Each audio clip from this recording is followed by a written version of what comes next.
The traditional way of making pasta carbonara is fundamentally flawed. You gotta nail the temperature, you gotta nail the timing, and it's not really accessible for everyone. But what if I told you that I found a method that is way easier than the traditional way? It's accessible to anybody, and you can make a larger amount at a time so that you can feed the entire family. Without further ado, on y va.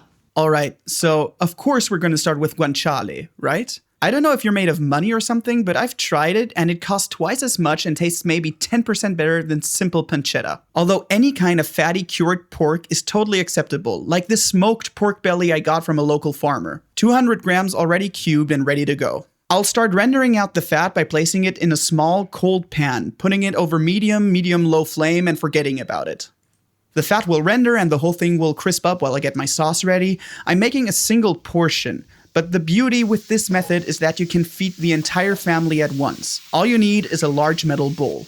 There are many different proportions out there you can use, but I like to use 2 whole eggs and 1 egg yolk. Next we need cheese, and these days I go for a mixture of grana padano and of course pecorino romano. The pecorino is a pretty pungent, strong, salty sheep's milk cheese, which I prefer to mellow out with something more mild like grana padano. Grate that right into the eggs. Anywhere from 50 to 100 grams of each cheese is the ballpark where we're aiming for, but for God's sakes, this is not an exact science. Next important ingredient is black pepper, and lots of it. So much so that it's worth busting out the old Pepperatron 3000. By now, my pork bits have rendered out about all the fat they're gonna release and have crisped up beautifully. Which is when I dump the entire affair into the bowl. Notice how I haven't mixed the cheese and the eggs yet. The cheese is protecting the eggs from the heat of the pork as to not cook them prematurely. Next, I'll bring just enough water to a boil in order to cook the pasta, grab a whisk, and start mixing all the ingredients in the bowl until homogeneous, making sure to break up any large lumps of cheese I may find. When the pasta water is boiling, I'll add salt, but a conservative amount. It's not much water, and the cheese as well as the pork are already pretty salty. 200 to 250 grams of pasta will give you a relatively big portion, and I'm using spaghetti because that's what I had lying around the house, but your favorite pasta shape will do just fine. Next to the famous double boiler method. We need to bring a pot of water to a simmer in order to... Oh yeah, we've already got that. Just plop the bowl on top of the already boiling pot of pasta. With my whisk, I'm now going to constantly keep this moving and incorporating as much air as I can. The goal is to gently melt the cheese and pasteurize the eggs. Once it's smooth and starting to go pale, I'm looking out for the first signs of the egg starting to coagulate. And when that happens, I instantly pull it off the heat. I now add a ladle of pasta water to keep it from seizing when it starts cooling.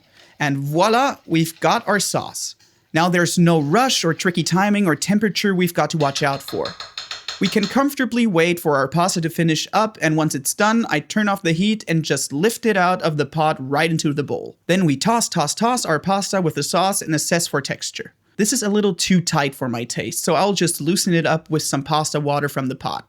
Check out this creamy beauty. To properly assess the texture, we need to get it closer to eating temperature, which I can quickly do by tossing the pasta in the bowl. Looks perfect to me, and onto a plate it goes. The color looks kind of pale because we used whole eggs instead of pure egg yolk, but flavor-wise, it's a minute difference, and it cuts back on the excessive richness this dish usually has. Spoon over the remaining sauce in the bowl, and my only finishing touches are some black pepper and more grated pecorino. Again, the Italian playbook rings true here. We've got only 4 ingredients, but when treated correctly, they come together and create something which tastes like more than the sum of their parts. A very comforting, rich plate of pasta that we've gotten done without any stress. The French have their own version of fake carbonara, which I'm gonna make in a future video, so if you don't want to miss it, subscribe and leave a like. I hope I see you in the next one. À la tienne, Etienne.